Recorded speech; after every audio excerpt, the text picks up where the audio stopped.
The political news cycle is fast, and keeping up can be overwhelming. Trying to find differing perspectives worth your time is even harder. That's why we have scoured the internet for political writing from the right and left that you might not have seen. Has this series exposed you to new ideas? Tell us how. Email us at ourpicks@nytimes.com. For an archive of all the partisan writing roundups, check out our picks. From the right, Michael T. Flynn left a federal court in Washington on Friday. Jonathan Ernst Reuter's Andrew C. McCarthy in National Review. There's less to the news than meets the eye. Mr. McCarthy does not believe that the news of General Michael T. Flynn's guilty plea is a sign of a major breakthrough for the Russia investigation.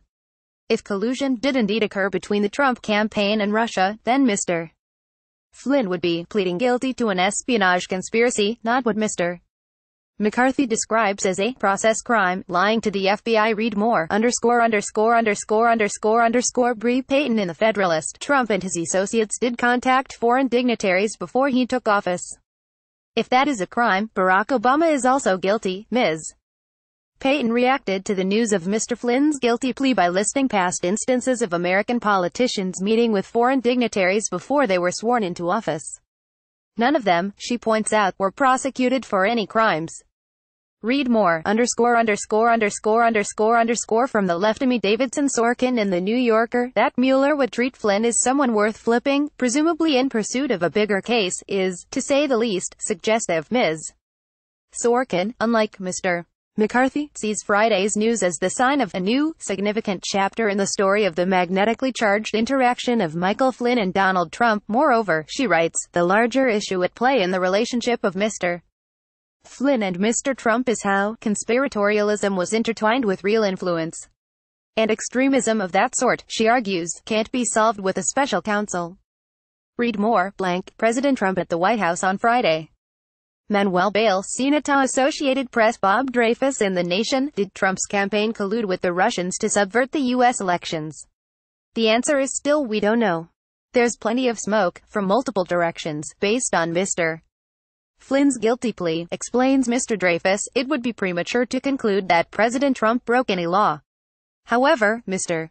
Dreyfus thinks the minimal charges against the president's former national security advisor are a sign that Mr.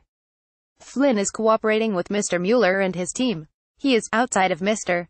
Trump's own family, one of the people who could do most damage to the president if he has flipped. Read more. Finally, from the center. Jonathan Turley in The Hill. The question is whether he presents a clear and present danger to the Trump inner circle. That is far less clear. Mr. Turley, who has often defended the president and his associates from allegations of gross criminal misconduct, admits that Mr. Flynn's plea is undeniably significant. He lays out what he calls the good, the bad and the ugly possibilities for how Mr. Flynn's cooperation with the special counsel may affect Mr. Trump and his administration. Read more. Noah Feldman in Bloomberg. The fact that the lies concern Russia makes it politically harder for Trump to fire Mueller or to pardon Flynn than if the charge had involved Flynn's other legal woes over his unreported lobbying for Turkey. Mr. Feldman explains how Mr. Flynn's plea boxes in Mr. Trump and may prevent him from dismissing the special counsel, since the president has made it known that he would consider firing Mr. Mueller. It is incumbent on the prosecutor to shape public perception of his investigation to reduce the probability, by suggesting that his firing would itself be an act of obstruction of justice by the president. Read more. From New York Times reader. Shade to be a downer, but whether this signifies prosecutions to come rests on what was behind the plea deal. We already knew he lied to the FBI. And there was the public announcement that he lied to Trump. So did they settle on this charge alone because he had a lot of more serious evidence, or simply because it was the only actual crime provable? Being avaricious and willing to exploit any opportunities open to you, even from the most vile partners, because of your former position in the U.S. military is ugly behavior, but not criminal. Cheryl, Yorktown. Let's hope this is a situation in which the domino theory holds true, and that Flynn's plea deal sets off a chain reaction that doesn't end until the current administration is toppled. Vanessa Hall, Millersburg, Mo. Want the partisan writing roundup in your inbox? Sign up for the Morning Briefing newsletter or the What We're Reading newsletter.